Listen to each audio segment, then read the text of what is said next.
So we got everything on. Let's have a word of prayer. Most High Yahweh, thank you again in the name of Yahweh Shai for this Shabbat day, this blessed that you give us today to live another day and to provide for us all that you have and all that you're doing for us, more than we could ever count or know. As we go into your morning, we do not do it lightly, nor do we do it without seeking your guidance of your spirit of righteousness and true holiness. We pray today, guide us by your spirit in your word, that only your name would be uplifted and honored and given glory. And please bless us by that power of the spirit in your grace, that we might be obedient to the truths that we learn in your word. In the name of Yahweh Shai, we pray. Amen. Yes, we're in Deuteronomy chapter 12. And last night we were talking about how the Most High in Deuteronomy, again, we just want to stress that the book of Deuteronomy is ultimately a conversation between Yah and the nation of Israel. That's what the book of Deuteronomy is. It is a conversation. And that's why the name of the book, Adabarim, it means that's the original name of the book. And it starts with the beginning sentence, these be the words which Moses spake unto all Israel. These be the words which Moses spake unto all Israel. And you said, well, and you might say, well, brother, you just said this is a conversation between the Most High and the children of Israel. Moses is the intercessor between the Most High and the children of Israel. As we studied, when we looked at chapter 5, we saw that the Most High was speaking directly to the children of Israel. But they requested because they were so scared of the power of his voice. Now, I know that might sound silly to some people, but unless you have experienced it, we really can't make that judgment call except to believe what the word says. Apparently, the power of the Most High's voice was such that the leaders, the elders of the tribes came to Moses and said to him, you go and hear what he has to say, and you tell us. Because if we keep hearing what he has to say, he's going to kill it. We're going to die. We're going to die. Okay? Scripture. Let me give you the scripture for what I'm talking about. That we read this in Deuteronomy chapter 5. Deuteronomy chapter 5. And we read this from verse 22 to verse, let's see, from verse 22 down to verse 29. Notice what the conversation here between the elders, the children of Israel, Yasha'ah, and with Moses, Yah himself. Notice what it says. These words Yahweh spake unto all your assembly out of the midst of the fire, of the cloud, and of the thick darkness with a great voice. And he added no more. And he wrote them in 2 tables of stone and delivered them unto me. When ye heard the voice out of the midst of the darkness, for the mountain did burn with fire, that ye came near unto me, even all the heads of your tribes and your elders. Behold, Yahweh, our Allah, hath showed us his glory and his greatness. We have seen his voice, we have heard his voice out of the midst of the fire. This day that Elohim doth talk with man, and he liveth. Now therefore, why should we die? For this great fire will consume us. If we hear the voice of Yahweh our Elohim anymore, for who is there of all flesh that has heard the voice of the living Elohim midst of the fire as we have and lived? Go thou near and hear all that Yahweh our Elohim shall say, and speak thou unto us all that Yahweh our Elohim shall speak unto thee, and do it. And Yahweh heard the voice of your words when ye spake unto me, and Yahweh said unto me, I have heard the voice of the words of this people spoken unto thee. They have well said all that they have spoken. There was such an heart in them that they would fear me and keep my commandments always, that it may be well with them and with their children forever. So you can see here, there was an arrangement made that Moses would go and hear the words of Moses. Now they were convinced, obviously, that the creator, Yahweh, Yah, was not a figment of their imagination, that he existed, Yahweh, that he existed, and yeah, he's real, and yeah, he's powerful. We get it. Moses, you go and you talk to him, and whatever he tells you. So now in the book, these be the words, Adabarim, this is the Most High speaking to Moses so that Moses can bring that message to the nation of Israel. And as we saw in the book of Revelation, this is a common way in which the Most High communicates with planet Earth. It's a common way because we see even with Messiah, the Bible tells us in Hebrews chapter 1, and notice Hebrews chapter 1, verse 1, 2, and 3 of Hebrews chapter 1. Notice what it says in Hebrews chapter 1, verses 1, 2, and 3.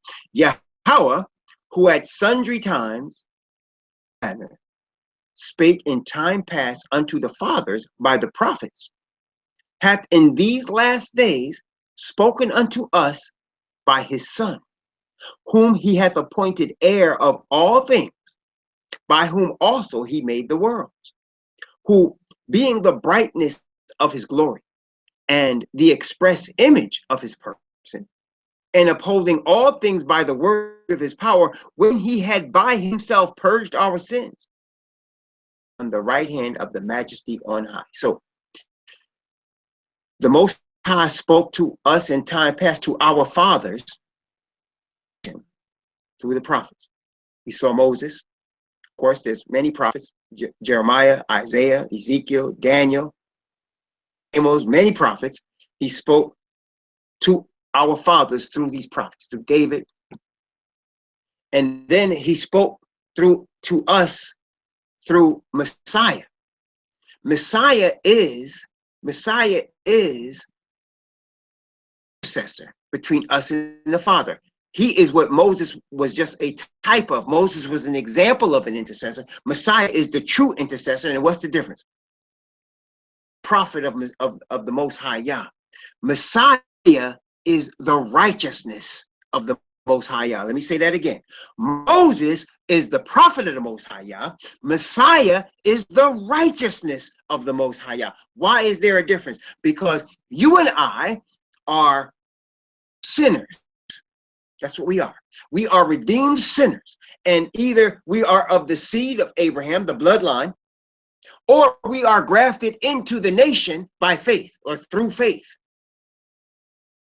And so if either or we are redeemed sinners, and we talked about this last night, redeemed from deception, right? And the Most High puts this in our place. Messiah became sin for us, the Bible tells us in 2 Corinthians 5:21. He became sin for us who knew no sin, that we might be made the righteousness of Yahweh in him. Messiah is righteousness for us. So he intercedes on our behalf, and he represents our righteousness. And he represents the Father's righteousness. And so he is the Son of Man, and he's the Son of Yahweh at the same time.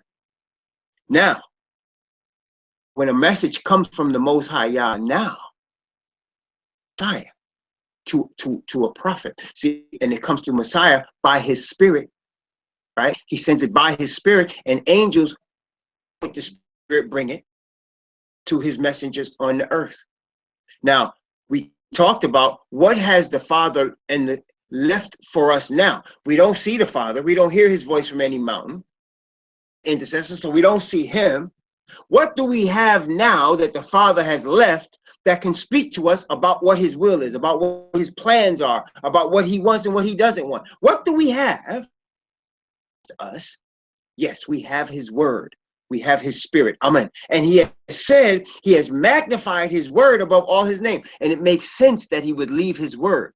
People say, why would he not show us himself the way he showed the ancient Israelites? Father Adam distrusted the word of the Creator. Distrusted the word of the Creator.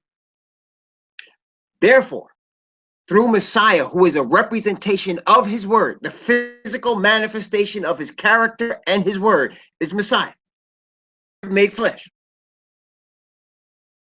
He wants us to trust him simply through his word. And that's why Messiah told the scribes and Pharisees, he said, don't believe Moses and the prophets because they spoke of me, he told them. How are you going to believe my words? That's what he said.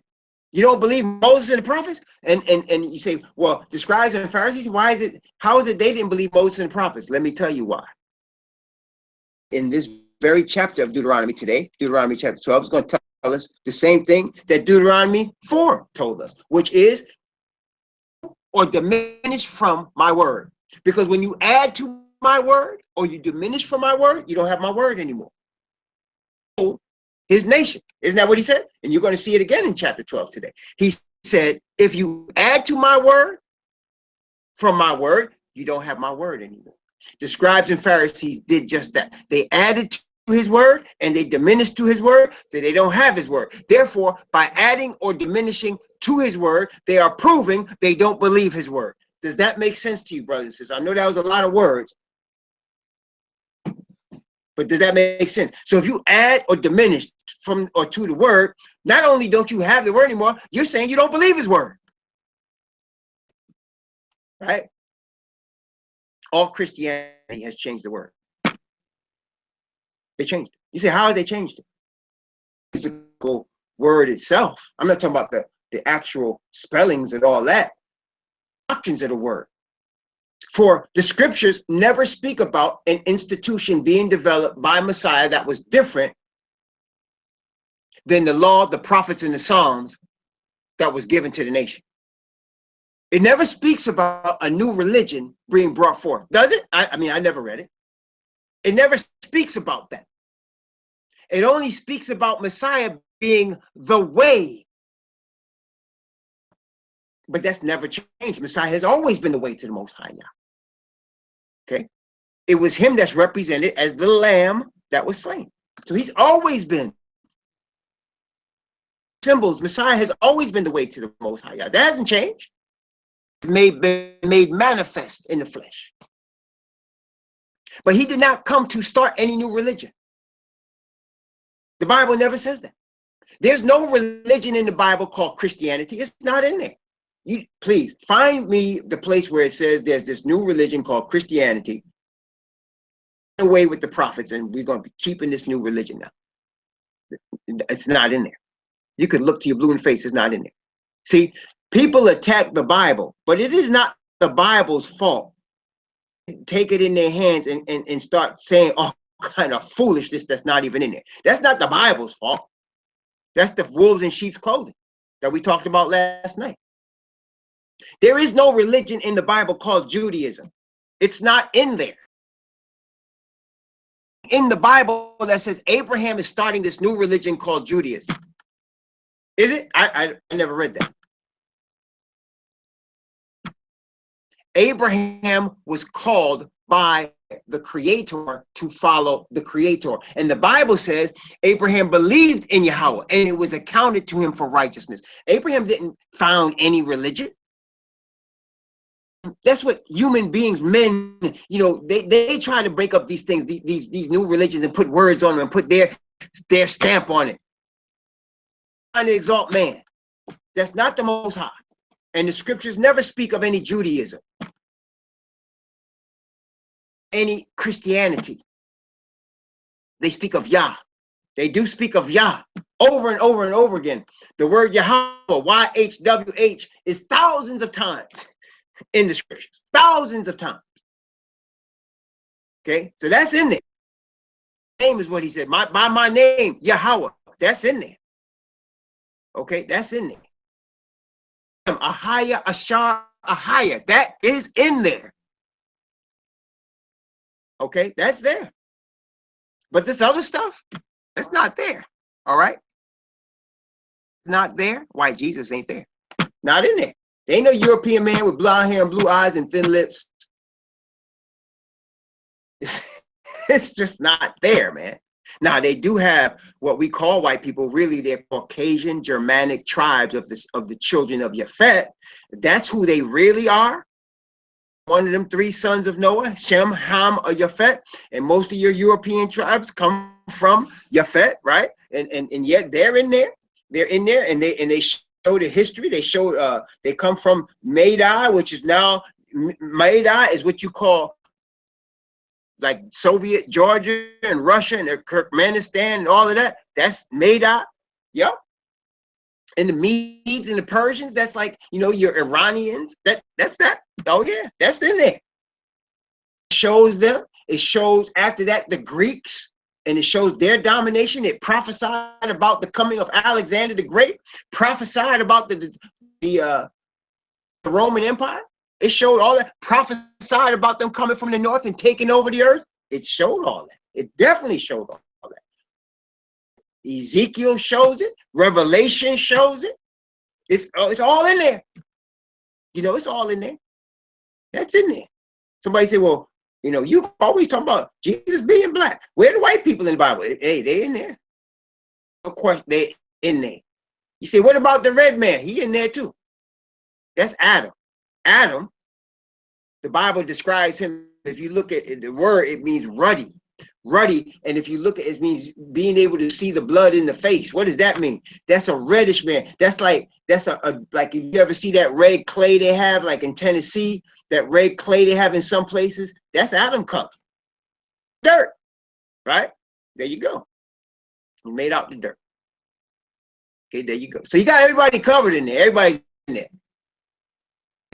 Everybody's in the scriptures. Okay. But the nation of Israel come from Abraham, Isaac, and Jacob.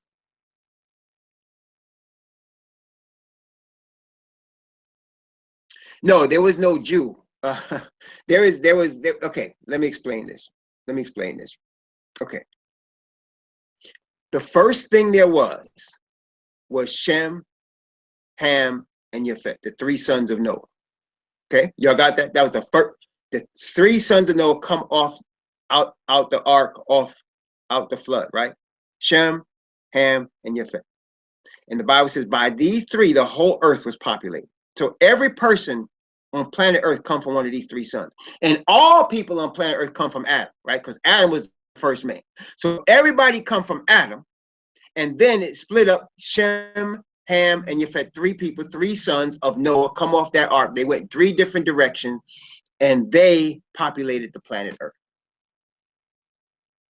Out of Shem, there was a man, Ebar, where you get the word Hebrew from, Ebar. And from Ebar, you have some sons, some children, and you get, you know, Arphaxad, Pelag, all that. Well, actually, Arphaxad was before Ebar, but then you get Pelag, and out of Pelag, eventually you get Haran, and then you get Abraham from Shem. These people came from Shem. Then, of course, from Abraham, you got Isaac. From Isaac, you got Jacob. Jacob had 12 sons. One of those sons, we call in English Judah. One of those sons, Yawadah, or Judah. You following me so far? One of Jacob's 12 sons. He was the fourth son. There were 12 tribes because of the 12 sons of Jacob. 12 tribes. Now, they ended up, as we're reading here in Deuteronomy, they ended up taking the land of Canaan, taking it, and each of the 12 tribes had a piece of the land. Now, the Lawayim, or the Levites, they did not get an inheritance of the land because they were the priests, and the Most High said, I am their inheritance. So what took their place? Well, instead of the Levitical priesthood, and Joseph got two, because there was no tribe of Joseph that got land. It was Joseph's two sons. So instead of Joseph, you had Ephraim and Manasseh, which now you still have 12, because now Joseph is not there because his two sons are representing him. Ephraim and Manasseh were children that Joseph had with the Hamitic priestess that he was given to wife when he was there. Remember that? The Mizraim, he had a wife there that was given to him, woman, or African woman, and he had two sons with her, Ephraim and Manasseh, and these became two tribes. And then the Levitical priesthood, the Lawayim, they did not have a tribe. Now, after some time went by, years, 520 years, about that time, the kingdom was divided. So that you had, and it was divided because Solomon was acting a fool and his son acted like a bigger fool. The kingdom was divided, and there was a man of the tribe of Ephraim, follow me closely, his Jeroboam, the son of Nebat. He was king vision of the kingdom.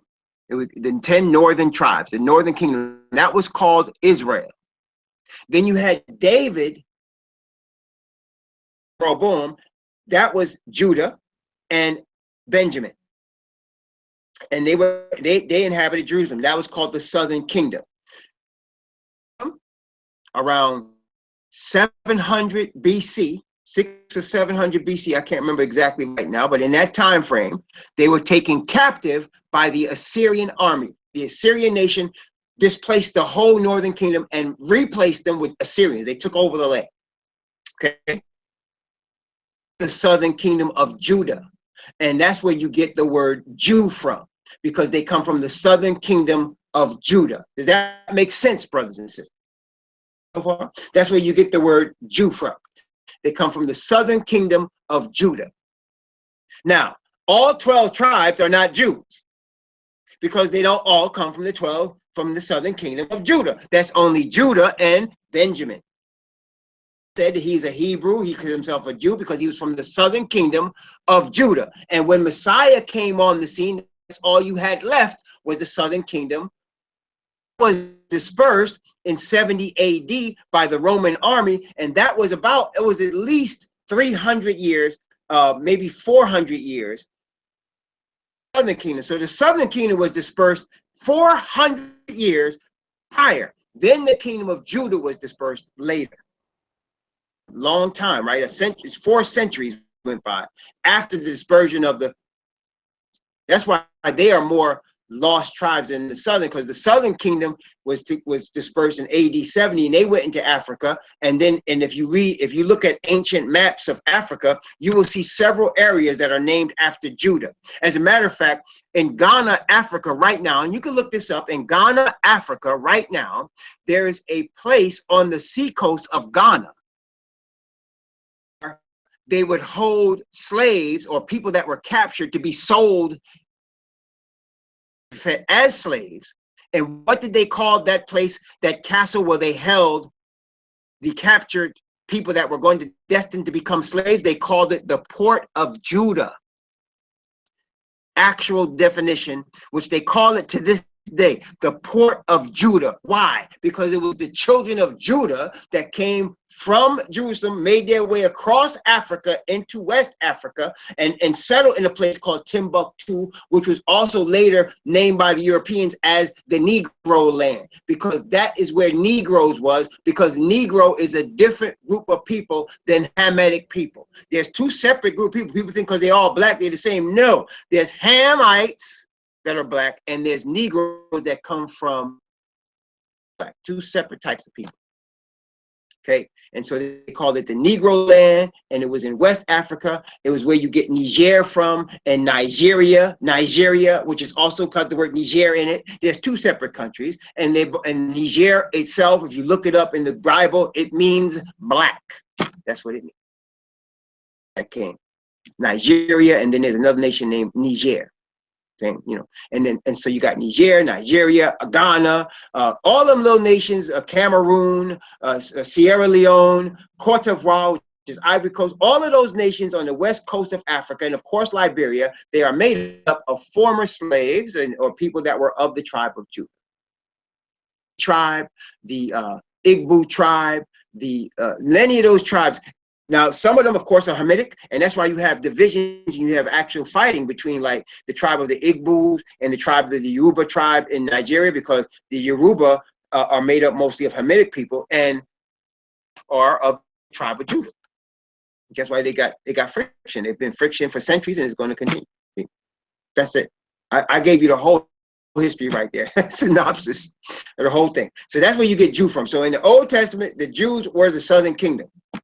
Today's society, we don't think of Jews as the southern kingdom. We think of them as these Caucasian people and Anglo-Saxon Germanic people that came from Eastern Europe. Of them Juden, That's what Hitler and them called them in German, Juden. Why? They called them Jews because they made themselves into Jews. They're not the tribe of Abraham, Isaac, and Jacob. They have no bloodline. And if you ask them, they have no bloodline. They're actually from Yafet. But they'll tell you you're being anti-Semitic if you talk about them. Okay, but they're not. It's impossible to be anti-Semitic when talking about them because they're not Semitic. You can be anti-Yaphetic, you know, you can be anti-Yaphetic because that's where they come from. But they're not Semites. They're not from Eber. They don't come from the Hebrew. They're not. And that was prophesied in Ezekiel chapter 38. You can read Ezekiel 38 and you can see that it prophesied that the sons of Yafet, and in fact, the prophecy actually begins in Genesis chapter 10 when it says, when Noah said that Yafet shall occupy the tents of Shem. Remember that? That means he's going to try to take Shem's place. That's what he's saying. And he says, and Yah, and this is Genesis 9:27. Yeah, Genesis 9:27, and it says, and Yah Elohim shall enlarge Yafet, and he shall dwell in the tents of Shem. What it sounds nice, but it's not nice. What it means is Yafet gonna try to take Shem's place, go try to replace Shem, and that's exactly what they did. Try to replace Shem. Prophecies that we are reading and have read. They try to take the place of Shem, try to Israel out, try to cease them from being a nation, the whole nine. But the Most High is going to bring back, as we know, he's going to bring back that. So anyway, we know now that the Most High speaks to us through the prophets. He speaks to us through Messiah. And Revelation shows us, 1 in verse 1, shows us, Revelation 1:1, the revelation of Yahushua Mashiach, which Elohim Yahweh gave unto him to show unto his servants things which must shortly come to pass, and he sent and signified it by his angel unto his servant Yechanan. So we can see here that the Messiah, Yahushua, he receives information from the Father. He's the intercessor. He gives it to the angel, and the angel brings it to the servants. So the 144,000 are going to be endowed with the spirit of the Most High Yah, and they're going to receive messages to preach from the angels, the Father, through Yahushua. Okay, there you go. Intercessor. Now, Moses in the book of Deuteronomy is an intercessor. Israel, he's an intercessor. So the conversation is between the Most High and the nation, Moses being the intercessor. And so we read last night, statutes and judgments. Okay, we talk about statutes and judgments. What are statutes and judgments? Statutes and judgments, very simply, are practical ways to the covenant of righteousness in everyday living. That's what statutes and judgments are. The way that the Most High teaches the nation to be obedient to the covenant. Okay, in everyday life. And Messiah, being the Word made flesh, he taught us the same thing. Practical ways to be obedient to the covenant in everyday life. That's what he did. That is why the scribes and Pharisees were so angry with him, because he just totally, the Messiah totally, see, this is what happened. The Messiah totally ignored the law. That's not true. That's a lie. Messiah totally ignored man-made rules attached to the law. That's what he totally ignored. See, so when they went walking through the field of corn, it was according to the law that they were supposed to be able to pluck corn and eat. It was according to the law. Okay, it was according to the law. But they said, oh, you break the law when you pluck the corn to eat. And when he went in there and he healed people, he healed the man with the withered hand on the Sabbath. He healed the man, said, rise, take up your bed and walk on the Shabbat. And they said, you broke the Shabbat. But that was their rules. That wasn't the Most High. The Most High was teaching us it is good to bring life to people on the Shabbat. It is good to have people have new life on the Shabbat. When you're hungry on the Shabbat, praise the Most High.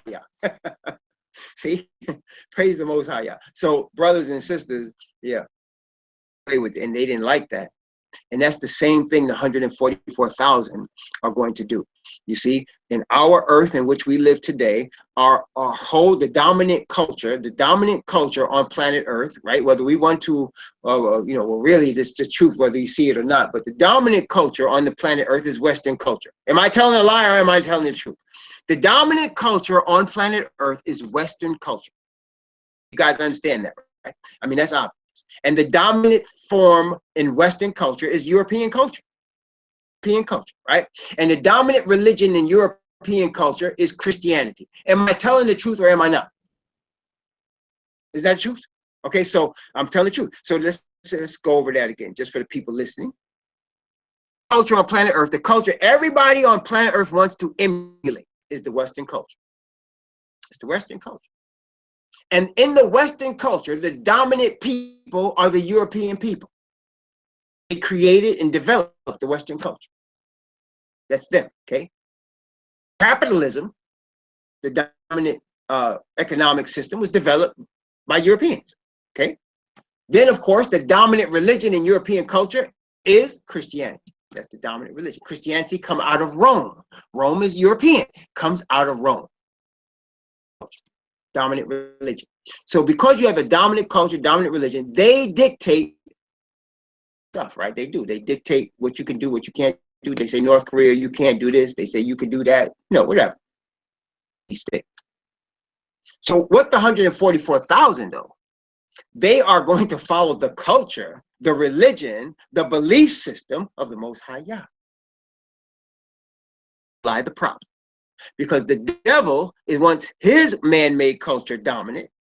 That's what he wants. See, it doesn't matter. It's not about, the devil had the same game under Nimrod, right? Nimrod was a Hamite.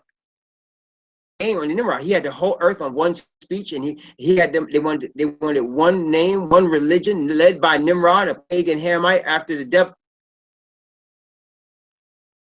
So now he's going to do the same thing with the sons of Yafet, because the Shemite, that's the Abraham seed, that's going to be the Most High people. But the sons of Yafet, now he's going to try to do the same thing through the sons of Yafet at the end of time that he tried to do with Nimrod in the beginning.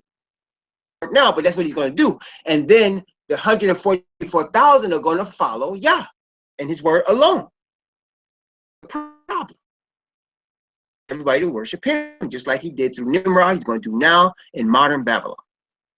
Okay? And so it's going to come down to that.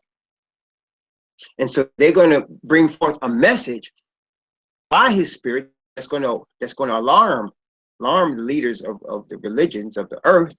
They're going to be alarmed by it, because it's going to be anathema to them. It's going to be completely different, because all their religions are related in that they're glorifying man, and they come from the devil. Whereas versus the word of Yah does not glorify man. It brings glory to Yah and to his law and to his covenant and to his son Messiah. It brings glory there. Praise the Most High. Here, it's going to be a problem. So anyway, Deuteronomy chapter 12, we read, where the Most High said, again, we just want to stress, let's take a look at Deuteronomy 12:1, which we read last night. We're going to start off somewhere later than that. Let's look at 12:1, where we just started off last night, just as a way of review. These are the statutes and judgments which ye shall observe to do in the land which Yahweh Elohim of thy fathers giveth thee to possess it, all the days that ye live upon the earth. So let's just stop right here. These are statutes and judgments which ye shall observe to do. Excuse me, I'm just messing up this morning. Most High, bless my tongue that your name would be glorified off it in the name of Yahweh Shai. What did it say there? These are the statutes and judgments which ye shall observe to do where? Where? These statutes and judgments. In the land. Okay, very good. What land? What land is he talking about? Is he saying you should observe these statutes and judgments? The Holy Land, what they call the Holy Land. That's right, the nation of Israel and the land of Israel. That's correct. So here he's giving them things that they're supposed to do where? In the land. Why? Because the land is their inheritance that the Most High gave to Abraham. I'm going to give you this land and to your seed after. Now, in the land, as you're going to read now, I went ahead of myself last night because I was talking about the feast. The feast don't come up in Deuteronomy till we get to chapter 16. Same words, that he says 12. He uses the same words, and I want to show you that. But first, let's go into the words that he used last night. Okay. All right. First, let's look at 12. First, verse 5. We studied this last night. Verse 5, 12. Notice what it says. But unto the place which Yahweh your Elohim shall choose all your tribes to put his name there, even unto his habitation shall ye seek, and thither shalt thou come. So he said there's going to be in the 12 tribes within the land, a particular place that I want you to show up. You got that? Testing 1, 2, 3, everybody. So all 12 tribes are going to have some land. Okay. And he says there's a particular place in the nation I want you to come. Here. And when you bring your tithes, and let's look at that. Let me not get ahead of myself. We did this last night. Notice, let's see, verse 10, 11, and 12. Let's go from verse 10 down to verse 14, actually. From verse 10 to 14, watch carefully. But when ye go over Jordan, land, now we're going by the word now, which Yahweh your Elohim giveth you to inherit. He giveth you rest from all your enemies, so that ye dwell in safety. Then there shall be a place which Yahweh your Elohim shall choose, name, to dwell there. Thither shall ye bring all that I command you, your burnt offerings and your sacrifices, and the heave offering of your hand, and all your choice vows which ye vow unto Yahweh, and ye shall rejoice before Yahweh your Elohim, ye and your sons and your daughters and your men servants and your maid servants, and the love of ye that is within your gates, for as much as he hath no part nor inheritance with you.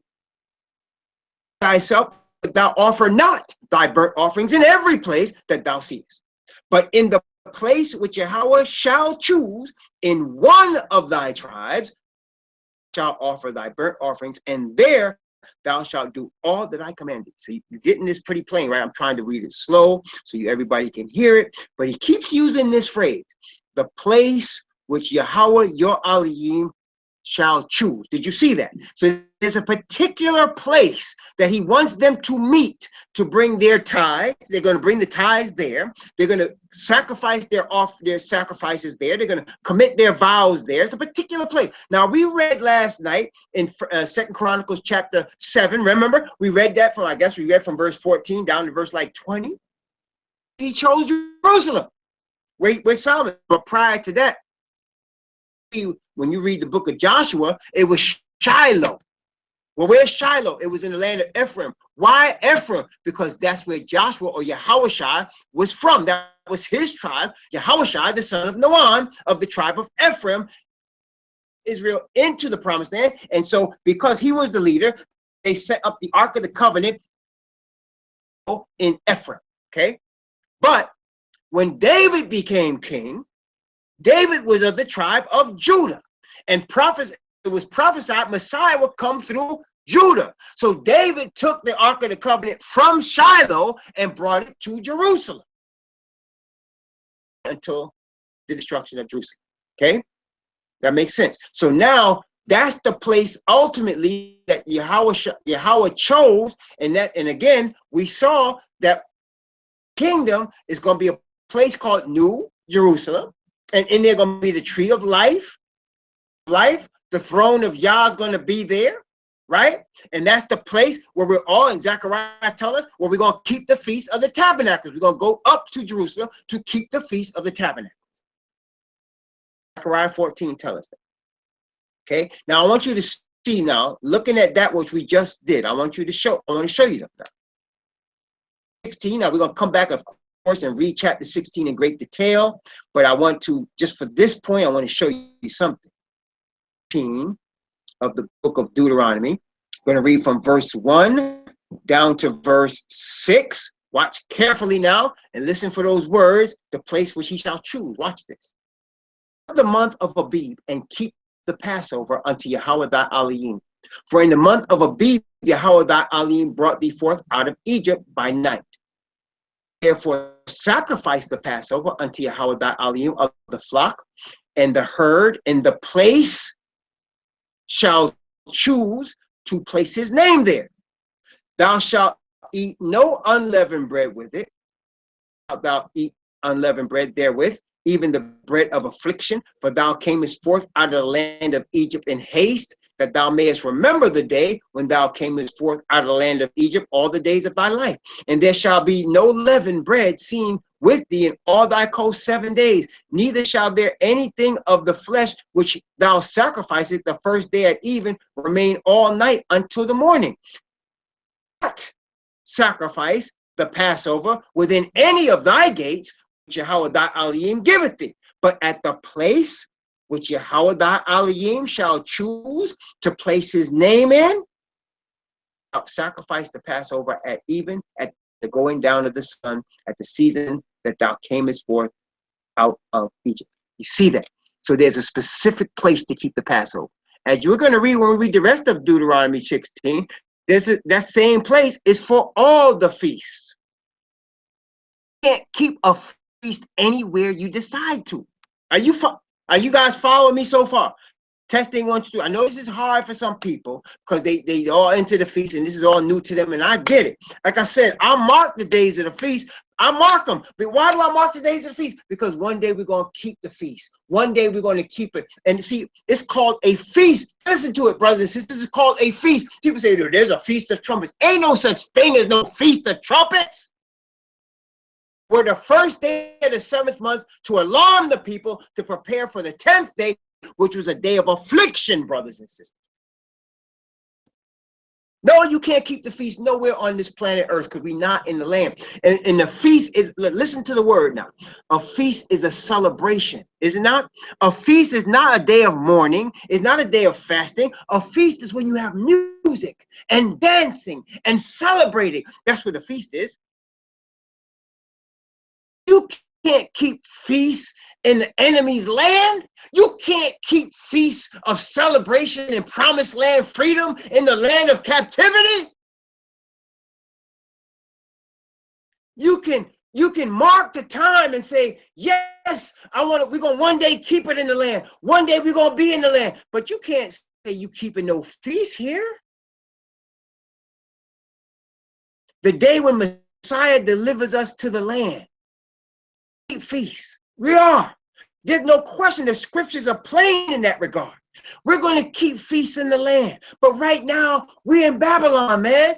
Daniel did not keep feasts in Babylon. Matter of fact, the whole 70-year captivity, if you recall, when you read the books of Ezra and Nehemiah, the first feast they kept, they didn't even keep it on the right day because they knew they were all messed up in the time. It had been so long because they were in their enemy's land.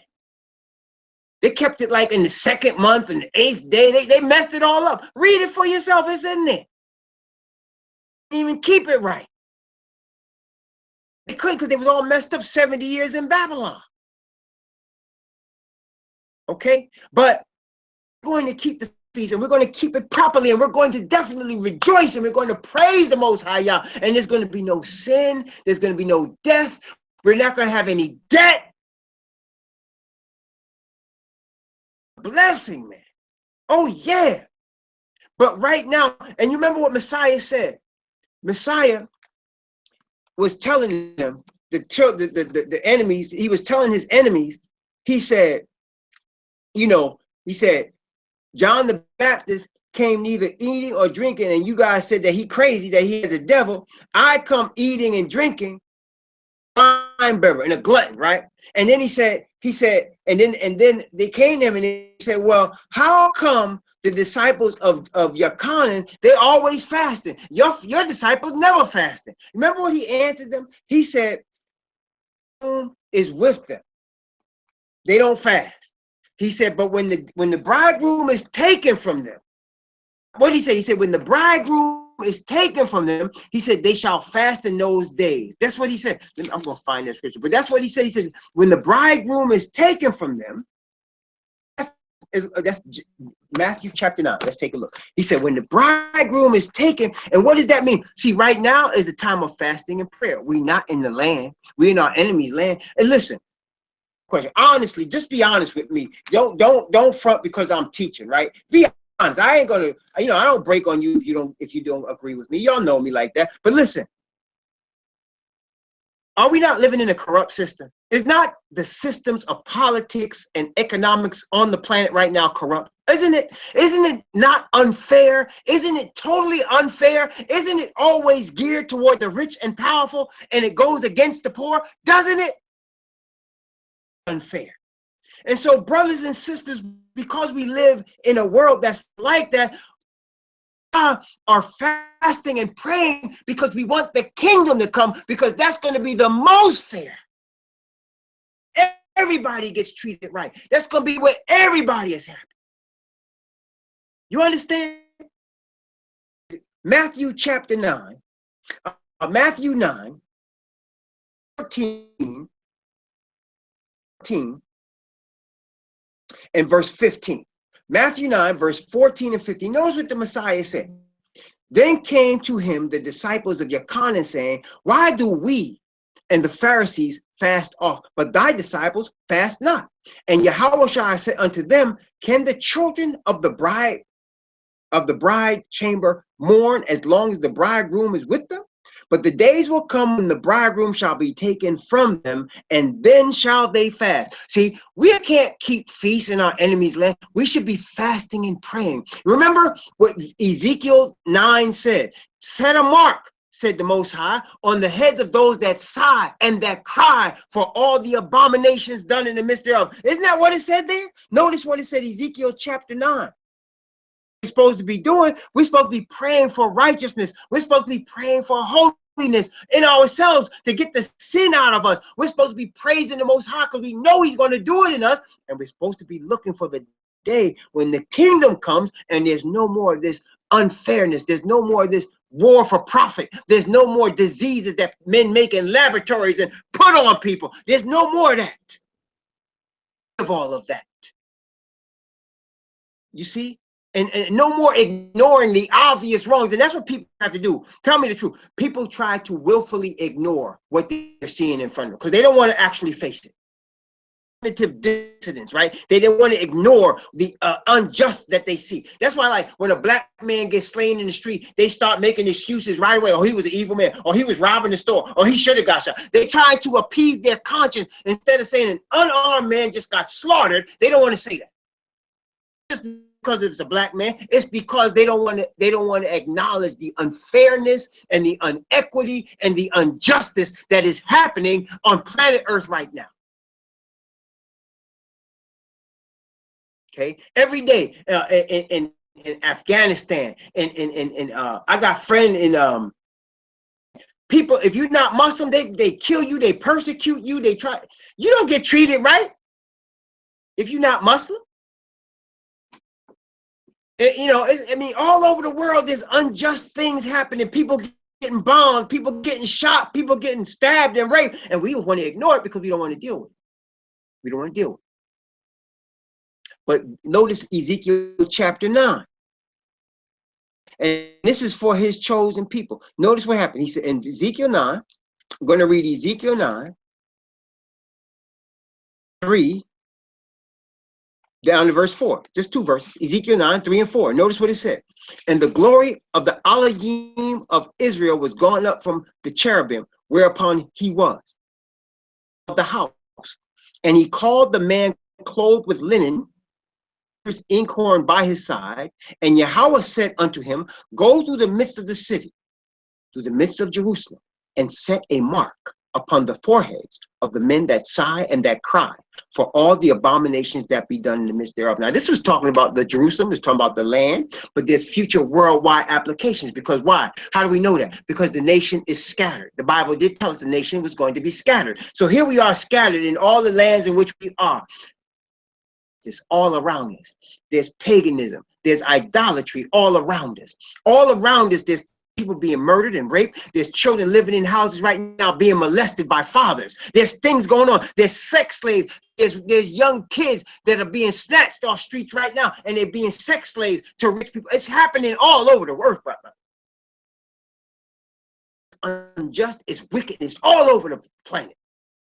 War, Why? Are they planning war because they just want to stop some evil man? They want to stop what? Who's the latest boogeyman? Oh, ISIS. ISIS is the latest boogeyman, right? That's the latest boogeyman. Al Qaeda and ISIS. These are your latest, and Kim Jong-il. Now listen, they want to create war. Why? Because we got to stop these evil people? No, because war makes money, brothers and sisters. How you say? How does war make money? Let me tell you how. When they make bombs and planes, who makes them bombs and planes? Who makes bombs and planes? Who makes them? Right? Factories make them. Factories don't make them bombs and planes and guns and things for free. Huh? You think they make them for free? No, they don't make them for free. They make them for pay. Well, who pays? Or they pay. So somebody makes money. So whoever invests in companies that makes bombs and planes and guns, why you think they so adamant about keeping AK-47 on the street? Them is expensive weapons, man. AK-47 ain't cheap. It ain't cheap. So you got all these ignoramuses buying that gun that's supposed to be used in war for the streets, right? And people making money off the guns, off the bullets, off everything. Okay, it's a money-making scheme, the whole thing. It's a big scheme, man, and we all getting taken. Praying and fasting. Praying and fasting. We should be praying and fasting that the Most High preparation necessary to go through what we're getting ready to happen here, because He getting ready to bring this to a close, man. He gonna bring it to a close quick. It's gonna come so fast. People gonna be like, what? And all that, just like it was in the days of Noah. They were marrying and giving in marriage, doing what they do. That ark with everybody for a week. He was in there for a week. Nothing happened. Then at the end of a week, man, all of a sudden, the Bible said not only was the water coming from the sky, but the Bible says the fountains of the great deep were broken up. The fountains of the great deep. You understand? That's like volcanic activity from underneath. Water exploding out of the ground. Water coming from the sky. And people didn't know what hit them. It's going to happen again. And we should be praying for that preparation. We should be praying for us to be sealed in the righteous spirit of Yah. We should be fasting for this stuff to come to an end, man. For our friends, for our acquaintances, for the lives that our lives touch, and for the lives that touch our lives, we should be praying for them. More. And that's, people playing around, people want to argue. I do these audios, and the Most High has me doing them to teach that remnant people the truth, so they be prepared, man. Right? And I'm not the only one. I know that. But listen. The preparation is now. Most people ain't going to get it. Most people are going to be destroyed.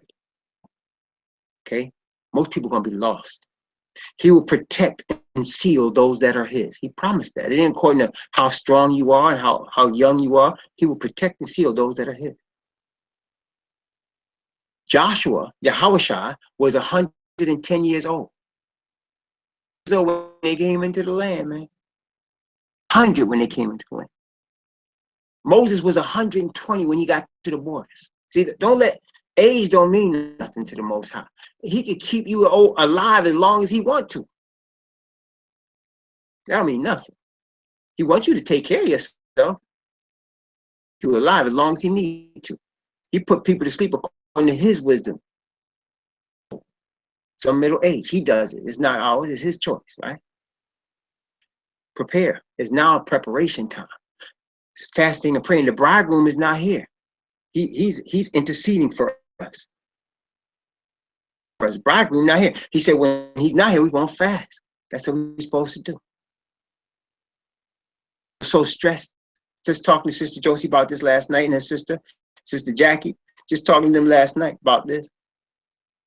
People problem, two things: stress. Overeating and stress, and they're related, because you know why? When people get stressed, they reach for food. Comfort food. That's why they call it comfort food. Isn't that true? They call it comfort food. Isn't that what it's called? Comfort food. Stress, they reach for something that make them feel good. They grab the food, and it will happen. People get used to eating 3 times a day. Snacks in between the 3 times. Is that true or not? They get breakfast, lunch, and dinner, and then there's snacks in between that. Or even if they eat twice a day, there's snacks in between that. That's why people are dying, man. That's why people are fat. That's why. I'm telling you, I went through all kind of diets. I did all raw diets. I did vegan diets. I did all kind of diets. I did starch diets.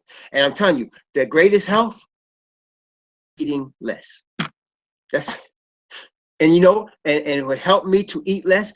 The Spirit of the Most High Yah caused me to fast. And fasting, brothers and sisters, has benefits that go way beyond just losing weight. Fasting has benefits in all aspects. You are spiritually benefited by fasting. Your mind is clearer. And of course, you eat less because you're fasting. You don't have the capacity to hold as much food if you're fasting long term.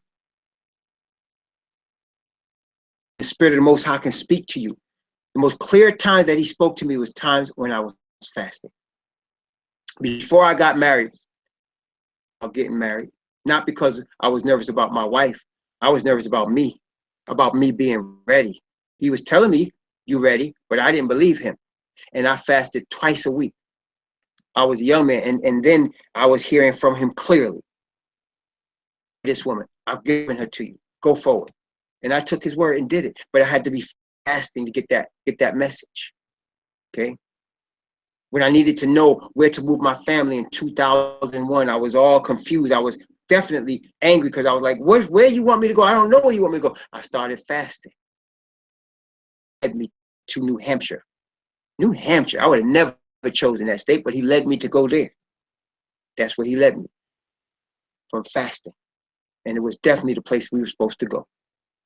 Okay. So that the times when he talked to me clearly, my mind is clear because I'm fasting. To make it part of a lifestyle, make fasting part of a lifestyle. Okay, everybody fasts when you're sleeping, fasting, because you can't be sleeping and eating at the same time. So everybody's fasting when they sleeping, right? So like if you sleep, I don't know how many hours, but some people sleep 4 hours, some people sleep 6 hours, some people sleep 8 hours, whatever. But whatever hours you sleeping, you fasting. All in order to really start a lifestyle of fasting, you just delay when you open your mouth and eat. After you wake up, you just delay it. That's all. You delay it by 3, 4, 5 hours. You delay it. You slept for 8 hours, you wake up, give yourself like 4 hours, just drink some water. Something like that. And then eat later. That's all. We're going to talk more about that today. Notice, let's continue now. Now you got the part where the scriptures are plainly telling us that the feast and that the get together and the tithes are supposed to be brought to a specific place. You got that, right? I didn't make that up. We read it in the scriptures. Isn't that true? We read it there in the scriptures, right? We didn't make that up. So all these people out here waiting for you to get paid every 2 weeks or every month, however you get paid, for them to get the first 10% of your money, you know what they're doing, right? They are ripping you. They are ripping you off. Stop getting ripped off. Check to nobody's church, man. You're not supposed to be doing that. The Bible never speaks about that. That's not tithe. That's man trying to create tithe, his own tithe, so he can enrich himself and his organizations. Yeah, supposed to be sustenance, food. That's what tithing is. When he say, bring you all, in fact, let's look at that. We're going to talk about tithing. We're going to talk about some fasting today. Today we're getting into that because the title of today's teaching is Israelites. An Israelite does not eat blood. Does not eat blood. Okay, an Israelite does not eat blood. That's right. An Israelite does not eat blood. Notice Micah, Malachi,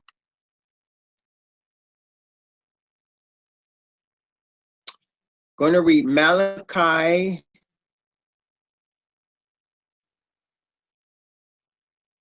Yeah, Malachi chapter 3.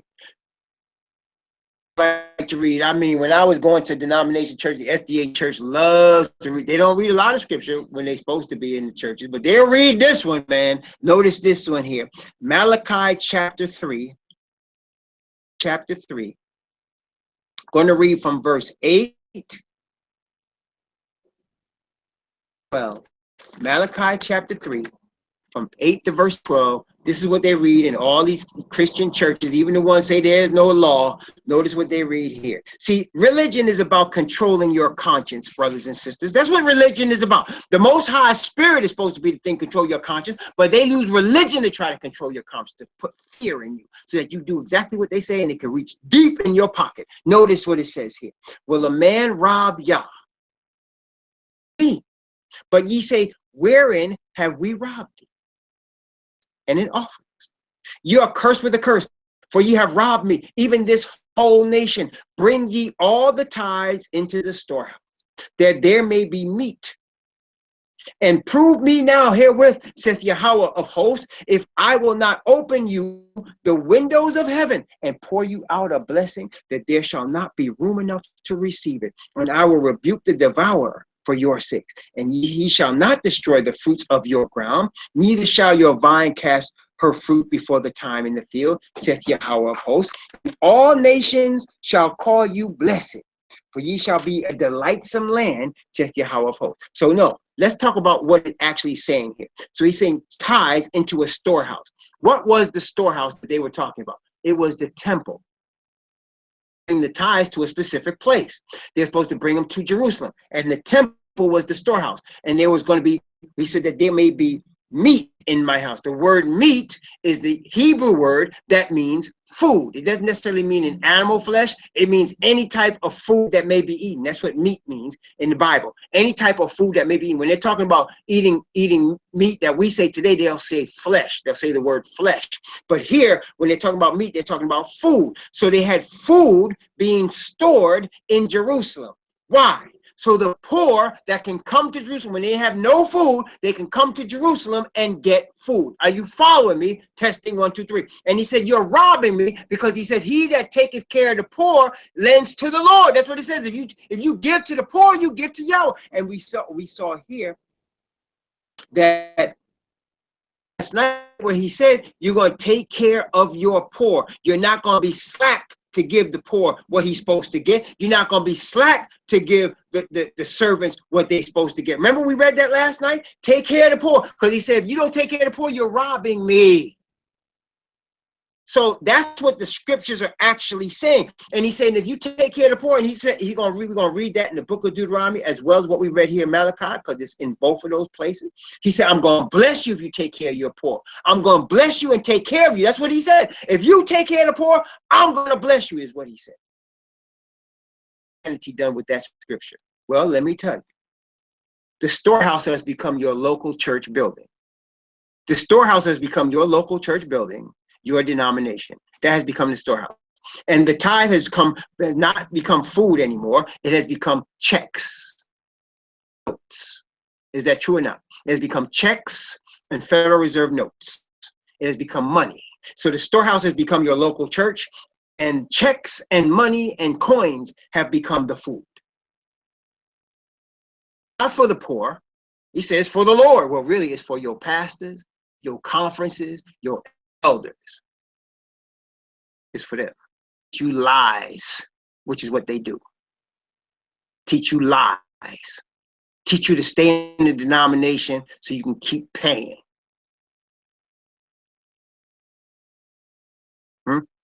That's no problem. Tell Brother Frank, no problem. Let's break it down. Let's go into it. Let's go into it. That's no problem. That's no problem at all. In fact, I'm gonna show you right now. Let me show you right now. Let me show you right now. Right now. Let's go into the scripture right now. Glad he asked the question. As a matter of fact, let's take a look at it. Let's take a look. Let's see. All right, hold on. I'm getting ready to break these scriptures out for you. Okay, wait. Let's first of all, we in Deuteronomy 12, aren't we? So Deuteronomy 12. Notice Deuteronomy, watch carefully. Deuteronomy chapter 12, where we already are. Chapter 12, let's read verse 11. 12. Let's start with that. Actually, let's go from verse 11 down to verse 18. Carefully now, watch carefully. Watch it. Ready? Okay. And ye shall rejoice before Yahweh your Elohim, ye and your sons and your daughters, your men servants and your maid servants, and the Levite that is within your gates. No part nor inheritance with you. Take heed to thyself that thou offer not thy burnt offerings in every place that thou seest, but in the place which Yahweh shall choose in one of thy tribes, there thou shalt offer thy burnt offerings, and there thou shalt offend thee. Notwithstanding, thou mayest kill and eat flesh. Now that's talking about meat that we call today. Thou mayest kill and eat flesh in all thy gates, whatsoever thy soul lusteth after, according to the blessing of Yahweh thy Alim, which he hath given thee. The clean and the unclean may eat thereof, as of the roebuck and as of the hart. Only ye shall not eat the blood on the earth as water. Thou mayest not eat within thy gates the tithe of thy corn, or of thy wine, or of thy oil. He's talking about tithe now, or of the firstlings of thy herds, or of thy flock, nor any of thy vows which thou vowest, nor thy free will offerings, or heave offering of thy hand. But thou must eat them before Yahweh thy Elohim in the place which Yahweh thy Elohim shall choose. Thou, watch this, thou and thy son and servant. Is the servant a rich person? Is the servant a rich person? Servant and thy maid servant and the Levite that is within thy gate is look at verse 18 now. Is verse 18 is the men servants and maid servants rich people, usually poor people. Are you following me so far? Testing 1, 2, 3. I'm looking up some more scripture. Are you so far so good? Are you catching me?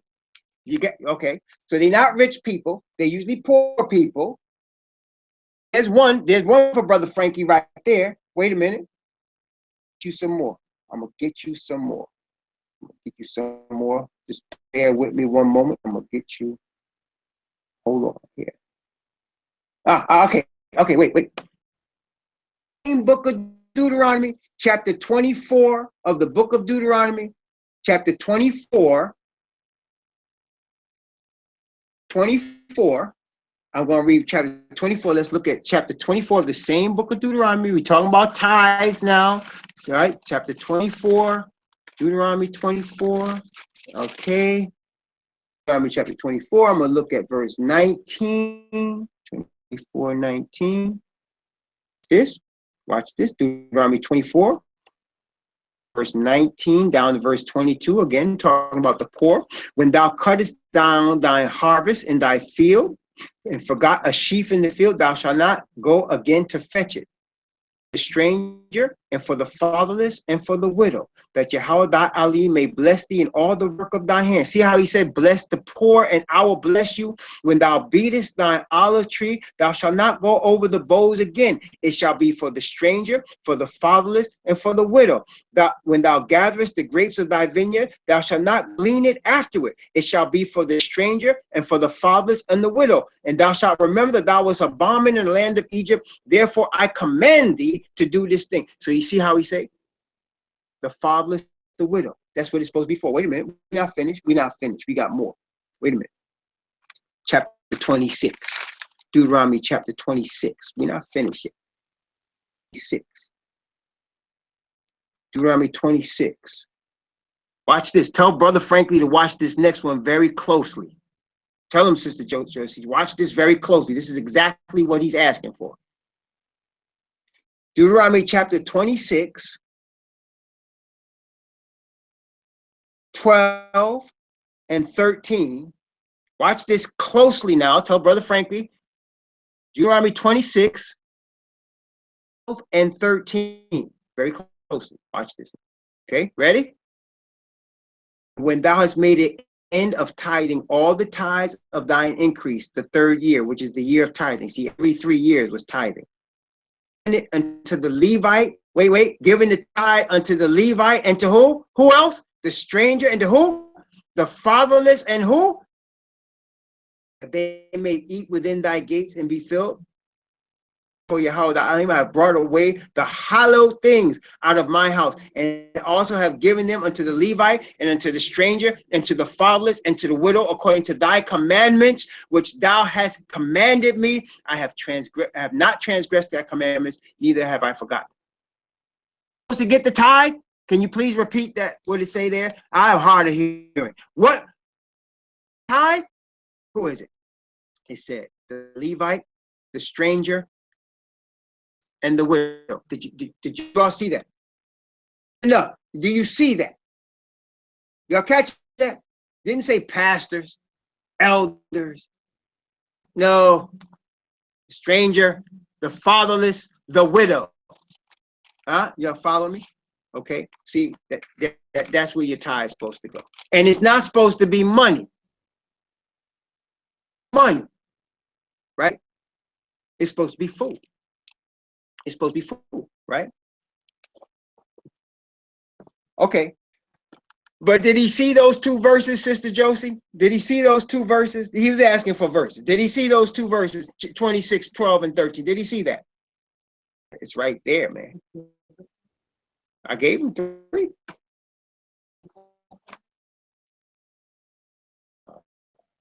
Well, there's not much on tithing as far as tithing in the New Testament, because remember, they're supposed to bring it to Jerusalem.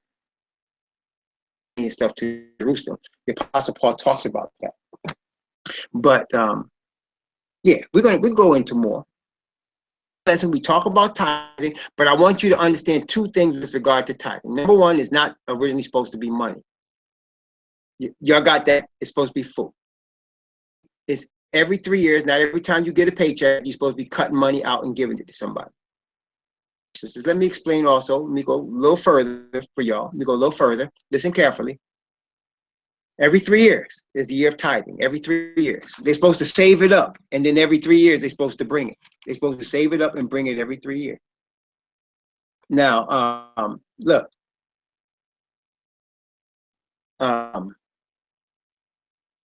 Question. Let me ask you all a question.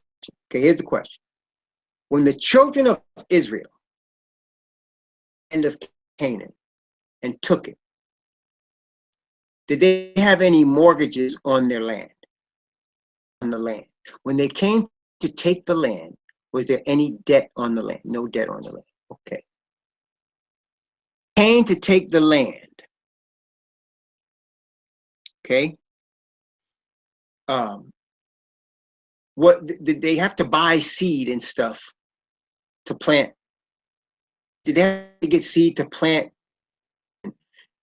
olive tree? No, because it was already there, right? It was already there, right? It's already there for them. Already there. That's right. So there was no debt. So the Bible, does not the Bible say is the servant to the lender? In fact, let me show you that. Does not the Bible say that the borrower is the servant to the lender? Let me get that scripture, because I don't want people to think, we just making stuff up. The borrower, and so if you owe somebody money, you don't have an increase. Increase is when you don't owe anybody. See, when Jacob vowed the vow that he vowed to the Most High, he said, if you bring me to my father's house in peace and give me food to eat and raiment to put on, God, and I'll give you a tenth of all I get. There was no debt on Jacob. He didn't owe anybody anything. There was no debt on him. Okay? That's Proverbs 22, verse 7. The borrower is servant to the lender. Proverbs 22, verse 7. Proverbs chapter 22. We're going through the word this morning. Proverbs chapter 22 and verse 7. Notice what it says. Proverbs 22, 7. Watch, notice what it says. The rich ruleth over the poor, and the borrower is servant to the lender. Most High promised the children of Israel, you shall lend to many nations and shall not borrow. You shall be the head and not the tail. He promised them if they keep his commandments, that was going to be the situation. Of course, they didn't keep his commandments. But if you owe somebody, so let's say you get your money, however you get a monthly check, a pension, you work every 2 weeks, you get paid. Are there not bills that have to be paid, right? When you get paid, there's bills that have to be paid, right? And why do these bills have to be paid? Well, let's go over to some of the bills that have to be paid. Electric company gave you electric, right? They didn't expect the money up front when they gave you the service. They give you the service and then you pay them. True or not? So the electric company gives you power so you can have heat, you can have air conditioning, you can have lights, your refrigerator works, your washer and dryer, whatever. They give you that up front. You turn around and pay them after you've used the service. So now, once they give you and they perform this service for you, you owe them for the service. That's not increase. a borrower, you have to pay that. Testing 1, 2, 3. Is that correct? So that's, you don't pay tithes before you pay the electric bill because you owe them money. And then if you get oil or gas for heat, right? Especially if you live in a cold climate, you get oil or gas for heat. Ask you, they put that oil in your tank, and they send you a bill, or they put that gas, if you got gas heat, they put the gas in your system and your house is heated before, and then all of a sudden they send you a bill, right? They gave you this much oil, they gave you this much gas, and your house was heated and it's cold outside. In many states there's laws, they can't turn off the heat. They got to give you the service, but you got to come back and pay them when the weather breaks. Okay. So you got to pay them. As long as you owe them, you don't have an increase yet because you still owe them money. Okay. You live in a place. Either you're in one or two camps if you live somewhere. I mean, if you're a working person, either you pay rent, you pay mortgage. Is that true or not? Either you pay rent or you pay mortgage. Rent. The person that owns the place that you live, pay there on an agreement that you're going to pay them every month what you owe them to stay there. If you have a mortgage, the bank owns your property and you own a mortgage, and you have signed papers that say, I'm going to pay you every month for X number of years until I have paid you off. That's the covenant you made with the mortgage company or with the person that you signed a lease with. So as long when the first of the month comes, you have to give them what you owe them for staying in their place. Is that true or not? Testing 1, 2, 3. So you don't have no increase. You don't have no increase first, right? So after you've paid the rent, after you've paid the electric, after you've paid the gas bill, and that's not even talking about if you have a phone. If you have a phone, you have to have a phone service, and they give you that service prior to you even paying them. They don't ask you for money up front. You got to pay them, and then after they give you the service. So at the end of the month, they said, this is how much service we gave you, and this is how much you owe us for your cell phone. You don't have no increase. That's right. And if you happen to pay off your house and you don't have a mortgage, okay, so you don't own a mortgage, you actually have the property. But then for the town in which you live, they are definitely going to charge you property taxes, right? They're definitely going to charge you property taxes. And you owe them, or they will come take your property. So you got to pay them property taxes before you pay anything. Now, once your property taxes is paid, once your mortgage is paid or your rent, once your electric bill is paid, once your phone bill is paid, you got a car note that you own a car, you got a car note, you got to pay them for that car. Once all of that is paid and you got no debt yet left to pay for that month, you might have some increase. Most people ain't got jack left after that because you still got to eat, right?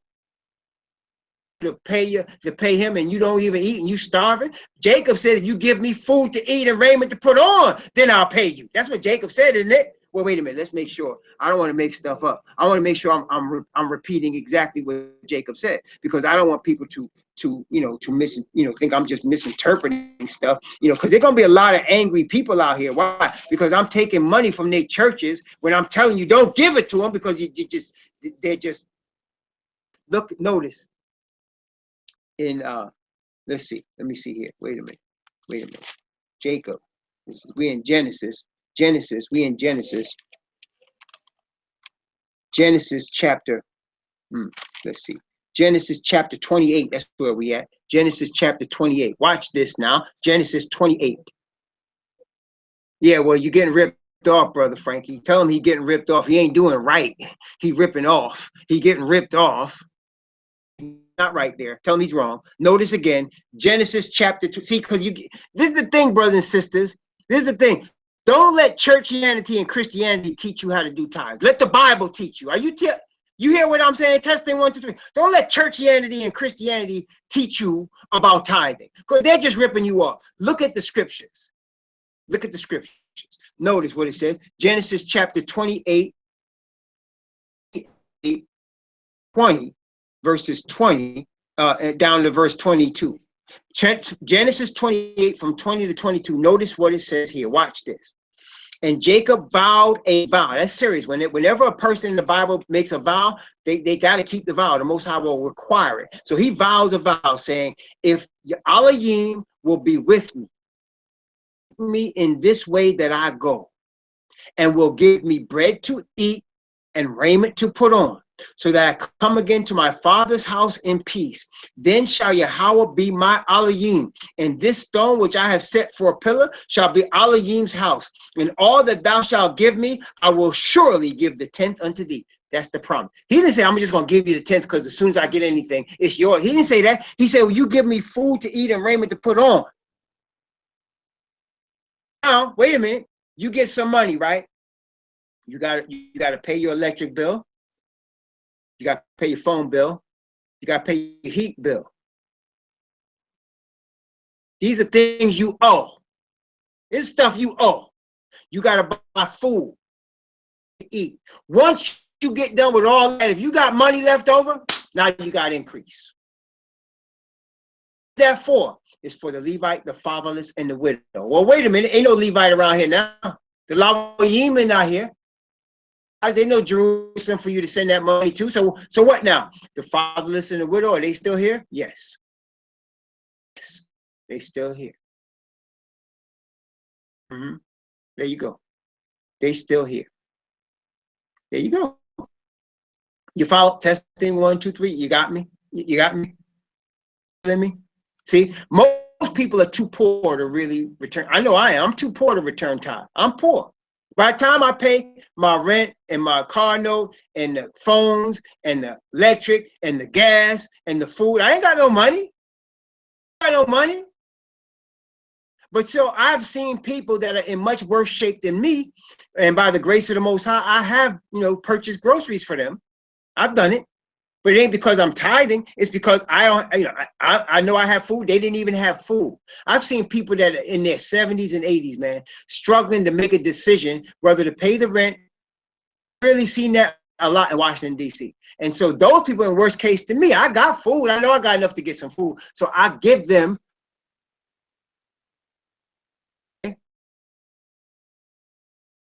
Brothers and sisters, that's what we're talking about. And if people did that instead of returning money to these institutions called churches, we wouldn't have no poor. They wouldn't even need a welfare system.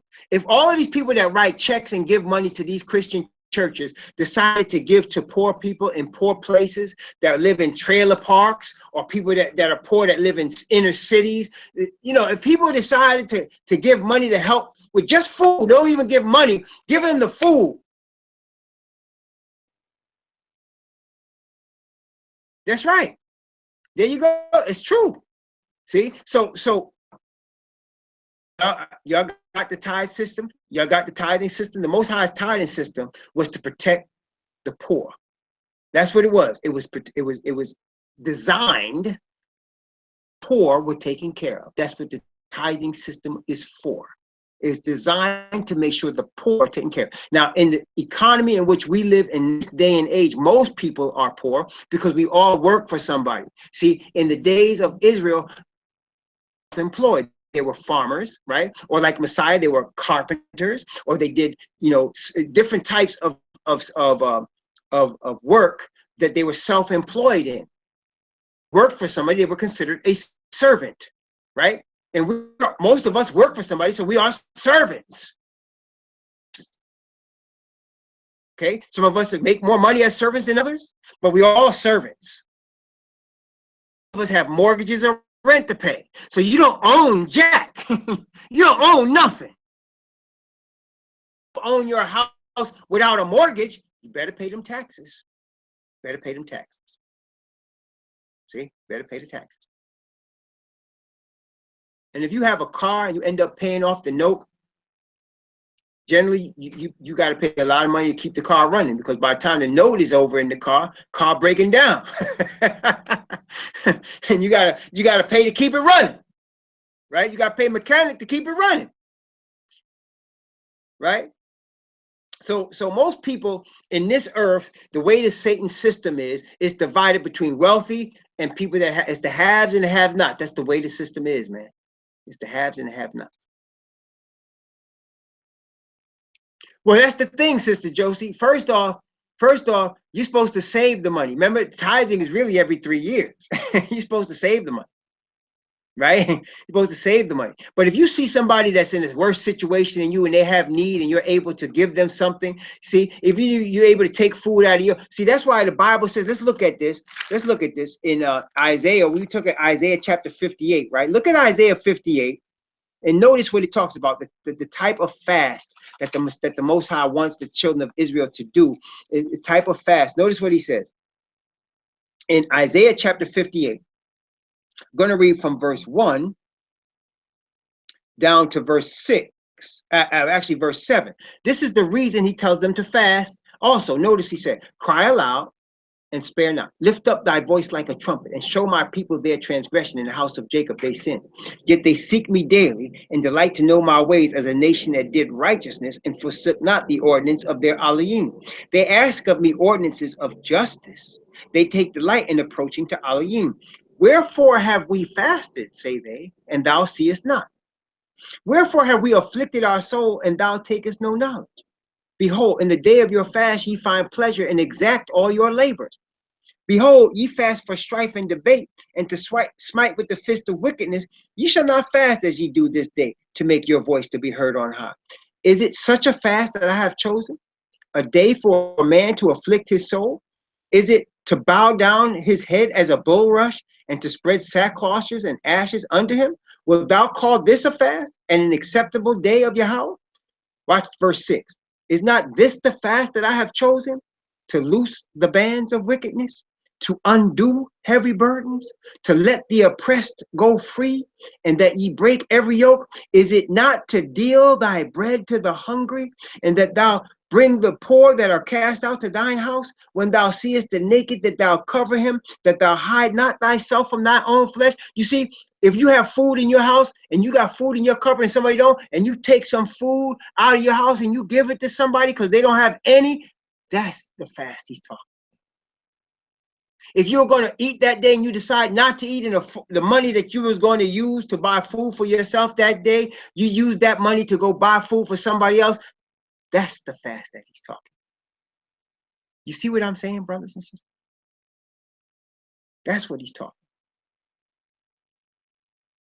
Okay? That's what he did. It's always to help somebody less fortunate than you. The idea is to help people that are less fortunate than you. The idea of fasting and tithing is not to get rich. You see, that's what pastors, he'll bless the 9/10 more than the 10th. And the more you give, the more he'll bless. You can't outgive God. That's the rip-off artist language, to try to get money out your pocket. That's the rip-off artist language. I did promise to bless you if you bless the poor. If you bless the poor, right? Okay. Sister Josie, now we read where it was, chapter 12, where they talked about tithing, in chapter 26. When you go through chapter 26 with Brother Franklin, when we get done, so that he can look at chapter 26 and see what the tithing is. Yes, it's food. It's food. Yeah. Tithing is food. And it's food for people that don't have money. It's food. That's right. He said, bring ye all the tithes in my house, that there may be meat in my house. Food. We looked at Malachi chapter 3. It says meat is food, that there may be meat in my house. Show him that scripture, that one that they always read, is food. 8, I think it's 8, 9, 10, or whatever one we read, from 8 to 10, that there may be meat in my house. Meat is food. It's food. Meat is food. It's not money, it's food.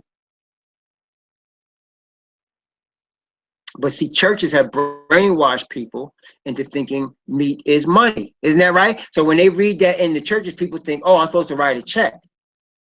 I'm supposed to write a check, right? I'm supposed to write a check, or I'm supposed to give cash so that there's meat in the house. That's money, but meat is not money. Yeah, meat in my house, that's food. To provide food for people that don't have food. That's what it's for. And today, the poorest people are the senior citizens. citizens are the poorest people, and the people that have children when they're teenagers. You know, they make a big deal of the welfare system. Welfare don't give them hardly nothing. You know, they don't give them nothing. Not enough. There's more hungry children in the United States than you want to think about. There's so many children that go to bed hungry every day that you don't even want to think about. That's right. And so your elderly people and your children are the ones that suffer the most. When I used to work in food pantries for many years. I worked in food pantries and in soup kitchens. And the people that would come in them food pantries, it's like clockwork. The first of every month is the elderly, because they didn't have enough money to pay the rent. They didn't have enough money, so they would come and they would get whatever they could get from the food pantry, and we would be glad to give it. You know, we were part of a system, and you could buy food cheap from these factories. Going to give it because they didn't have. They were trying to. Some of them were eating little cans of tuna fish, trying to make it last. You know, they didn't have enough, and that's a sad thing in a country that's called the richest country on earth. That's a sad thing. There should be nobody doing that. And these pastors asking for money for their new car. For what? For their mortgage, their houses? Come on now. Yeah, it's true.